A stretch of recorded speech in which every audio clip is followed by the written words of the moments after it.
Contract લીધેલો છે રસોઈ બનાવું. એટલે કોઈ કોન્ટ્રાક્ટરને આપેલું છે ને આ કોન્ટ્રાક્ટ. અને તને રસોઈ બનાવવાનું. હા બરોબર. હવે કેટલા છોકરા છે? 60 છોકરા છે. 5 છોકરા. સવાર સાંજના 60 છોકરા. સવારના 60 એટલે એ જ સવારના 60 ને સાંજે 60. હવે તું આ મસાલા આ રીતે નાખે છે?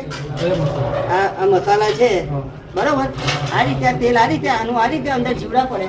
મારી વાત સાંભળ, તારા ઘરે 10 રસોઈ હોય ને, હાથના લગાવી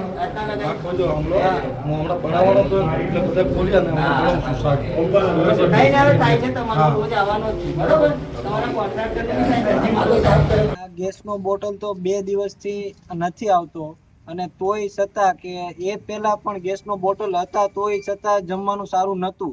અને હવે ગેસનો બોટલ નથી તો હવે સાહેબ એવું કહે છે કે તમે કે અમને ગેસનો બોટલ લાવી દો એમ.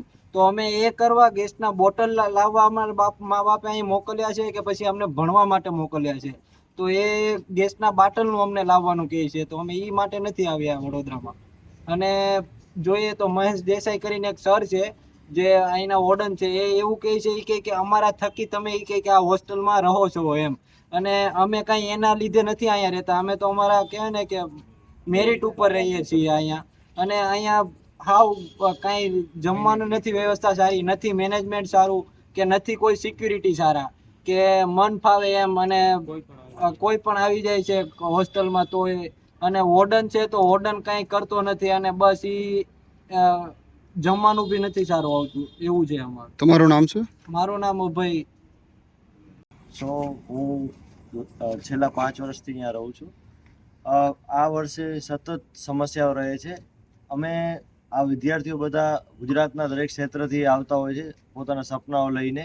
વડોદરા જેવા મહાનગરમાં MS યુનિવર્સિટી, પારુલ યુનિવર્સિટીમાં અભ્યાસ કરે છે. અને મૂળભૂત જે પ્રાથમિક જે અમારી સુવિધાઓ છે એ જ ક્યાંક ને ક્યાંક પૂરી નથી થતી, જેમ કે જમવાનું રહ્યું, સિક્યુરિટી રહીથી લઈને મેનેજમેન્ટ, સફાઈ લઈ. જમવામાં એકદમ કોઈ જાતનું હાઇજીન મેન્ટેન થતું નથી. જમવાની ક્વોલિટી સતત બહુ ખરાબ હોય છે, અને છોકરાઓને ક્યાંક ને ક્યાંક બહાર જ જમવું પડે છે. અહીંયા જમવા લાયક જમવાનું હોતું નથી. બીજું જોવા જઈએ તો શિયાળામાં ગરમ પાણી મળતું નથી થી લઈને ઘણી બધી સમસ્યાઓ આ હોસ્ટેલમાં રહી છે. મેનેજમેન્ટ ક્યાંક ને ક્યાંક, જ્યારે સરકાર આટલો બધો ખર્ચો કરતી હોય છે, આ બધા વિદ્યાર્થીઓ મેરિટ થ્રુ આવ્યા છે, એમના પાછળ આટલો બધો ખર્ચો સરકારનો થતો હોય છે, તે છતાં અધિકારીઓ અને કોન્ટ્રાક્ટરના બાપે જે અમને વંચિત રહીએ છીએ સુવિધા છે, એના થકી આજે અમે મીડિયાને જાણ કરી હતી. અને અમારી વારે અહીંયાના લોકલ નેતા નિલેશભાઈ રાઠોડ અમારી સાથે આવ્યા છે.